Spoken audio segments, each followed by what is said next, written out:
Ready start. रक्षा उपकरणों, प्रणालियों और पुर्जों के आयात के बजाय घरेलू स्तर पर बनी वस्तुओं की खरीद को बढ़ावा देने के लिए रक्षा मंत्रालय ने चौथी सूची जारी की है, जिसमें 928 उप प्रणालियों और पुर्जों को चिन्हित किया गया है। इस तरह 2500 वस्तुओं की खरीद घरेलू स्तर पर ही करने का संकल्प लिया गया है। इनमें से ज़्यादातर पुर्जों और उप प्रणालियों का घरेलू स्तर पर ही निर्माण किया जाता है और करीब 1200 वस्तुओं को अगले कुछ सालों में निर्मित और विकसित करने की योजना है। भारत आयुध सामग्री का बड़ा आयातक देश है। इस तरह उसे अपने बजट का काफ़ी बड़ा हिस्सा रक्षा उपकरणों, प्रणालियों आदि को खरीदने पर खर्च करना पड़ता है। यहाँ तक कि छोटे छोटे पुर्जों के लिए भी दूसरे देशों का मुँह जोहना पड़ता है। ऐसे में अगर उनका निर्माण और उनकी खरीद घरेलू स्तर पर ही की जाती है तो इससे कई लाभ होंगे। एक तो यह कि रक्षा सौदों में बिचौलियों पर निर्भरता खत्म होगी। दूसरे, विदेशी मुद्रा की बचत होगी। फिर आयात घटने से व्यापारिक घाटे का अंतर भी काफ़ी कम होगा। पिछले साल थोड़े वक्त के लिए ही कुछ वस्तुओं के आयात पर रोक लगाने से व्यापारिक घाटा पाटने में काफ़ी मदद मिली थी।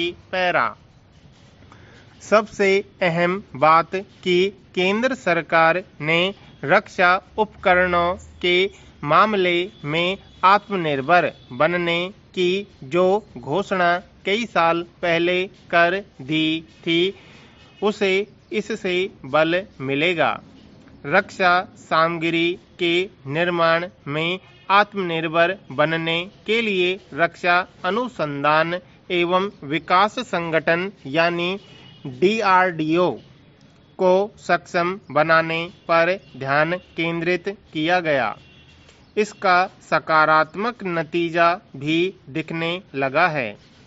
कई विदेशी लड़ाकू विमानों से प्रतिस्पर्धा करते विमान बनाए जाने लगे हैं। इसी तरह उपकरणों और रक्षा प्रणालियों के मामले में गति आई है।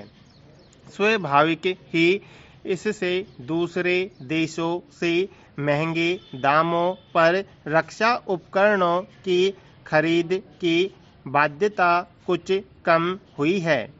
हालांकि आज जिस तरह रक्षा उपकरणों में अत्याधुनिक तकनीक का इस्तेमाल लगातार बढ़ रहा है, उसमें रूस, फ्रांस, जर्मनी, अमेरिका जैसे देशों से रक्षा सामग्री की खरीद के लिए निर्भर रहना पड़ता है।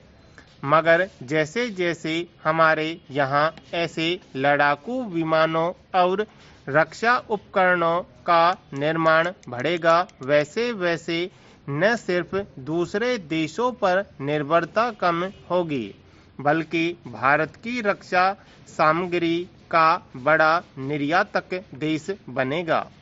अब भी कुछ देश भारतीय लड़ाकू विमानों और कुछ रक्षा उपकरणों की खरीद में दिलचस्पी दिखा रहे हैं।